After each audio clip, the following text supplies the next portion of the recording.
For most professionals, LinkedIn is where you will have a professional online presence. While LinkedIn is a powerful social media platform for networking and job searching, let's be clear, it is all about your career personal branding. The mistake most people make is that they signed up for LinkedIn a decade ago, copied and pasted their resume, and went on their way. Here's the problem. 100% of recruiters and hiring managers are going to look at your LinkedIn profile. The question is, what will stand out about you among all the other millions of users on LinkedIn? Don't miss an opportunity to differentiate yourself from the other applicants they are considering. LinkedIn offers an opportunity for you to deliver personalized marketing. And here's some quick tips on how to deliver a personal brand on your LinkedIn profile.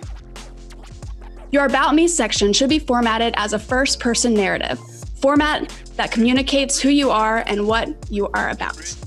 Be sure to emphasize your strengths, keep it simple, and be yourself. Craft a headline that creates curiosity. Do not simply put your current position and employer.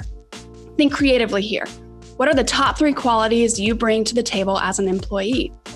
What do you want recruiters and hiring managers to know about you right off the bat?